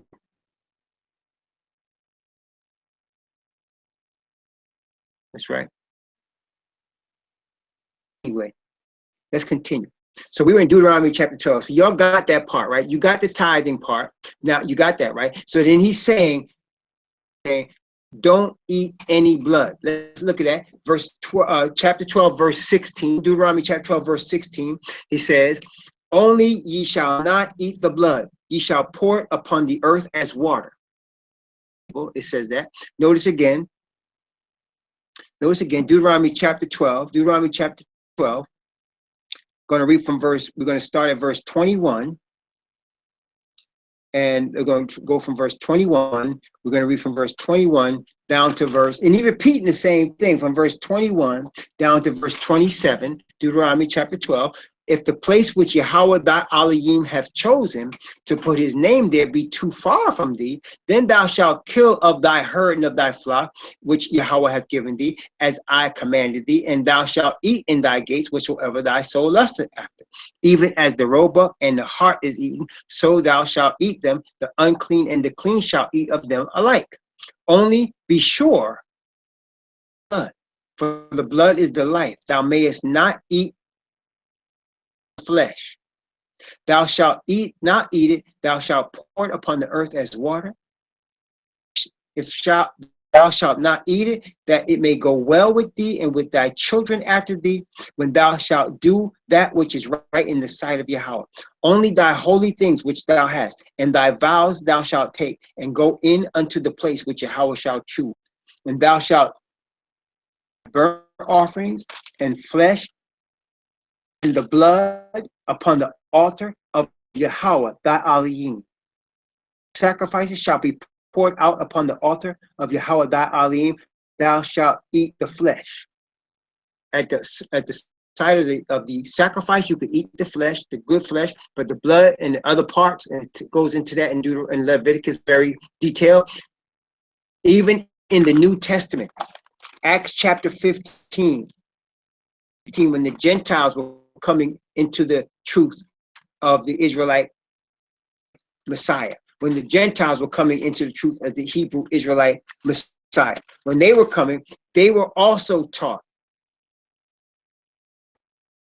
Okay, they were also taught not to eat blood. Notice again, Acts chapter 15. I'm going to start at verse 19 and verse 20. Acts chapter 15, verse 19, verse 20. This is Yaakov or James speaking to the disciples. For my sentence is that we trouble not them which from among the Gentiles are turned to Yahweh. Unto them that they abstain from pollutions of idols, and from fornication, strangled, and from blood. From things strangled and from blood. They're not supposed to eat those things. Eat blood. No Israelite eats blood. That is why when you go into a restaurant, you can't just order meat in a restaurant, especially beef and chicken, because they don't drain the blood from that meat when they get ready to make it for you. right? You should never be eating a hamburger. The chopped meat is nothing but ground up blood and guts. You can't even boil the blood out of it because that's all it's made out of. So a hamburger is just basically cooked blood with some flesh. That's what a hamburger is. It's cooked blood. Okay? You can't eat that. You're an Israelite, a hot dog, because a hot dog is blood and guts put into a wrapper for you to boil and eat. That's just blood and guts. You can't eat that. You can't boil the blood out of it. At least if you buy meat from the supermarket, you could buy, organic meat. You can go to a place and get organic meat, and you can actually try to boil the blood, out of it. You could try to do that. You could try to boil the blood, clean the blood out of it before you cook it. You're going to do with it, right? You could try to get that blood out of there. It's better to get it freshly killed if you're going to eat it.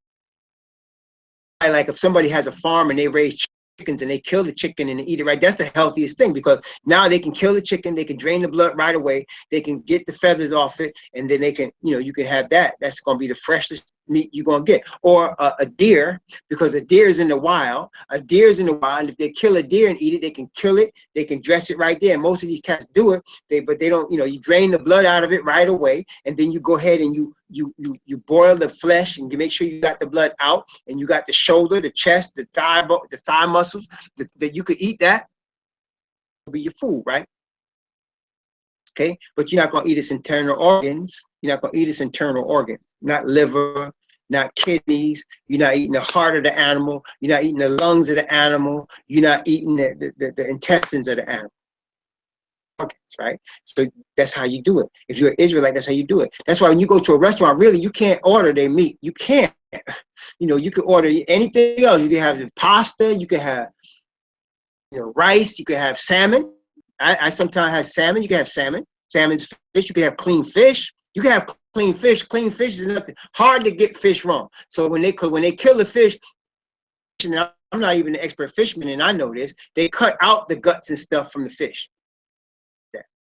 They cut out. That's right. Fish with fins and scales, you could eat that. They cut out that. But the flesh, the land animals, you really want to be careful with that.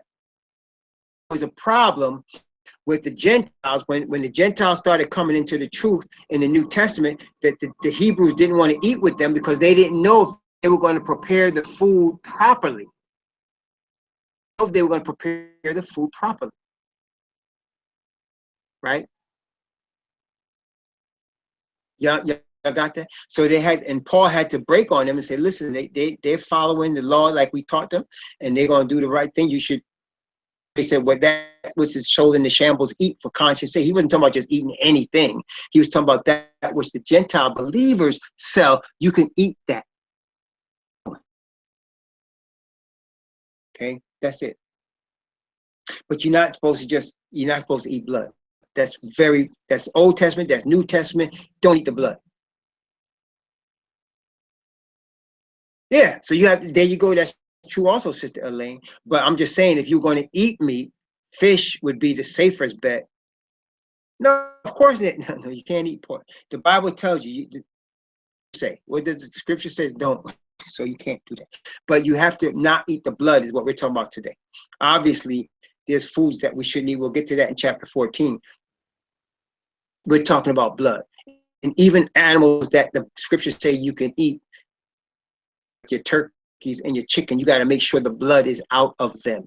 Make sure there's no blood. Getting ready to eat it. You cannot eat the blood. He said there's a curse on the person that eats it. And he even said just now that it might be well with you and with your children after you. There's a blessing if you obey.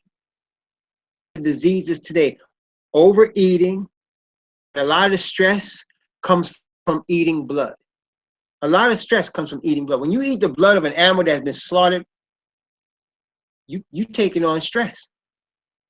That's what you're doing. Yeah, we're talking about eating blood. So you're not supposed to eat blood.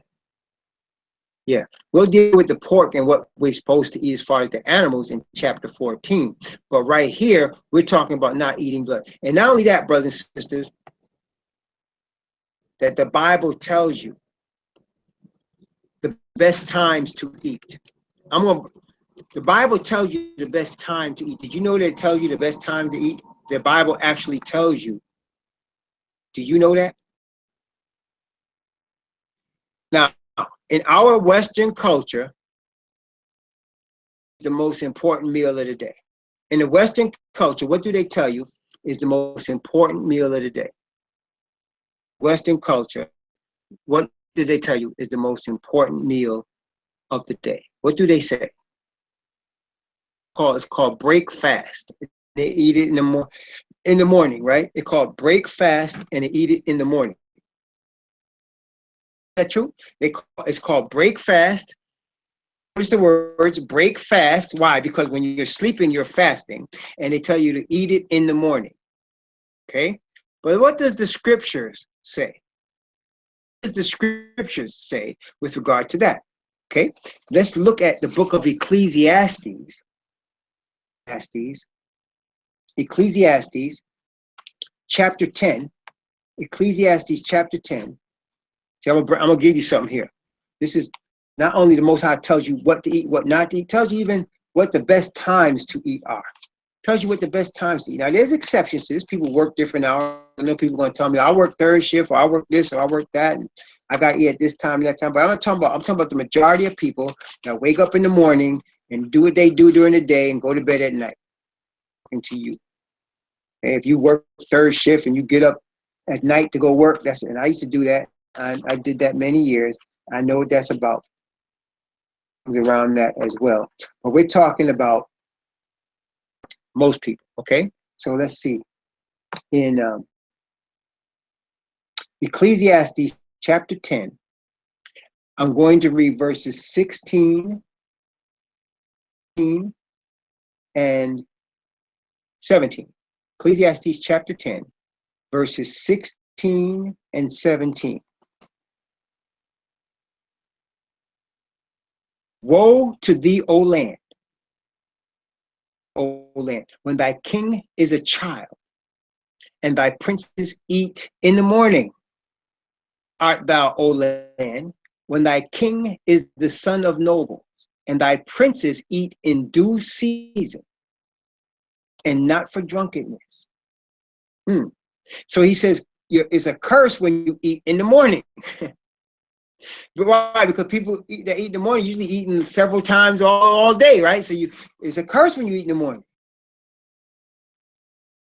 right? It says that. But what he says, eat in due season. Well, what is due season? Well, I looked it up. Season. If you look up the word season there, where it says due season, 56 in the Hebrew side of your concordance, 6256 on the Hebrew side. Look up 6256 on the Hebrew side of your Strong's exhaustive concordance. 6. Notice what it says, 6256. And it says time, especially now when, etc., after evening, even noontide, right? So it's saying evening and noontide. So that means afternoon. The best time to eat is afternoon, evening and noontime. So when you wake up in the morning, you don't want to eat right away. It's not good for your system. You're attacking your system with food and it's just waking up, right? Noontime, the best times to eat. Which means if you're doing that, they call it intermittent fasting. That's what they call it today. That's the name that the people have given it today. Because if you wake up o'clock in the morning, 7, 8, whatever time, and then you wait until noon to eat, and let's say you went to bed, you slept 8 hours, let's say you went to bed at midnight, I'm just using that as a term, you went to bed at midnight, you went to sleep at midnight, you woke up at 8 o'clock, and then you eat at 12, well, now you fasted for 12 hours. You just fasted for 12 hours. Try that sometime and see how that works. You're going to see an improvement. Okay? You'll see an improvement. And if you can fast a little longer, better. You can fast a little longer than that. You can fast, a little longer than that. 16 hours, better. That's even better. Okay? Yeah. And so the fasting, if it doesn't work immediately, but over time, your body will love you for it because you're giving it proper rest. Okay? You're giving it proper rest. Drink some warm, tea and coffee. Yep. Do that. Yep. Warm your system. Yeah, you can do that. Because you're taking care of your system. Yeah, taking care of your system. Yeah. better to drink water, better to drink water. But yeah, in cold climates, you get tea and coffee, warm you up a little bit. Absolutely. It's better, but tea and coffee, if it's, try not to get caffeinated stuff though, because caffeine, it will mess you up a little bit. But, some tea, it's cool. And yeah, decaf, you're going to drink that, decaf or tea or water. Yeah, all of that, you can have that.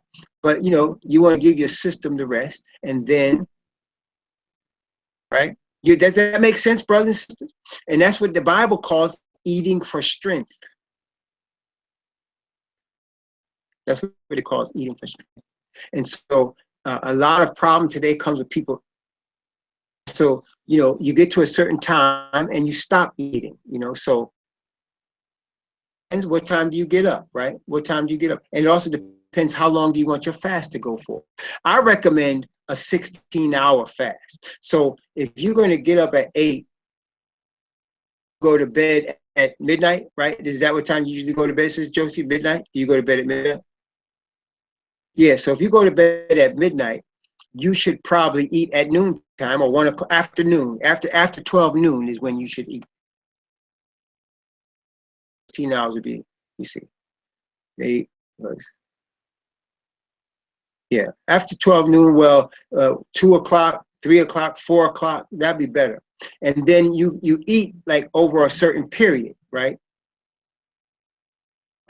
So let's say you started eating at noon, stop eating by 8 o'clock.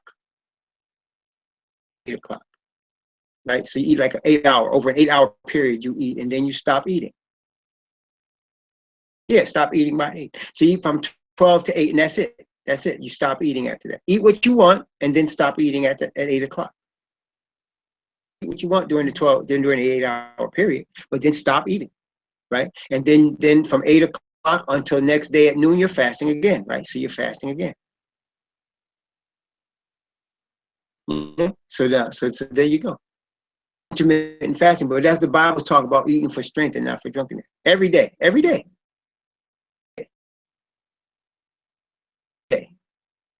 And give yourself some time. It's not going to be comfortable at first, especially if you're used to eating in the morning. It's not going to be comfortable at first. But if you do it every day, absolutely. Because generally what happens when you eat, let's say you eat at noon, right? So you have a meal at noon. You're not going to be hungry again to what, 4 o'clock, 5 o'clock, 6 o'clock. So then you eat again, and that's your last meal. You generally eat twice. You could eat 3 times if you want, but people going to eat twice, but that's what you do. That's what you do. That you'll see a change in about a month. You'll see a change. 2 months, you'll see a change. But that's how the Most High. So you're staying away from blood, and you're not eating 3 times a day. You're not eating all day from morning, noon, and night. That's not the way the Most High is teaching us to eat. You eat for an evening time, and then you don't eat in the morning. You don't eat as soon as you get up. You don't break your fast as soon as you wake up. I know sometimes in the morning my stomach is growling when I wake up, but I don't. And then it goes away after about half an hour. I say it goes away, and then I'm fine. Well, you tell me, do it, and let's see, Sister Josie, do it. Do it, and let's see. Let's see, right? Do it for a month, and then let's see what happens. Do it for a month, and then let's see what happens. Stay away from the blood. Eat from 12 to 8. From 12 to 8. Let's see what happens. Let's see. Yeah. Let's see what happens. And let's see what happens to you. Tell me what happened. You'll be able to give a report. And see. Let's see what happens. Right? What did you find? All right. So let's read the rest of the chapter. We'll finish here. Verses 24 down to verse 29. And again, he's repeating the same thing. He's bringing this point home. Notice again, Deuteronomy chapter 12. Deuteronomy 12 from verse 28 down to verse 32. Deuteronomy 12 from 28 to 32. Hear all these words which I command thee, that it may go well with thee and with thy children after thee forever. When thou dost which is good and right in the sight of Yahweh thy Elohim. Yahweh thy Elohim shall cut off the nations from before thee, possess them, and thou succeedest them and dwellest in their land. Take heed to thyself that thou be not snared by following them, be destroyed from before thee, and that thou inquire not after their gods, saying, how did these nations serve their gods? Even so will I do likewise. So unto Yahweh thy Elohim. For every abomination to Yahweh which he hateth unto their gods, even their sons and their daughters have they burnt their gods. What things soever I command you, observe to do it. Thou shalt not add thereto from it. Notice again, he says the same thing. Do not add to my word. Do not diminish my word. He says that again. He says again, observe and hear all my words and do my words. Don't eat blood. Particular chapter, he says, in the place which I choose, that's where you're going to bring your tithes, your offerings. It's in the place which I choose. You can't just keep it any place. It's going to be in the land. Okay, now we're going to go to next time. We're going to read chapter 13. It's going to talk about false prophets and how you're going to know the ways in which you know a false prophet. Chapter 13 of Deuteronomy. And then when we get to chapter 14, it's going to go again into the diet in terms of what to eat, what not to eat. Okay, let's close with some prayer.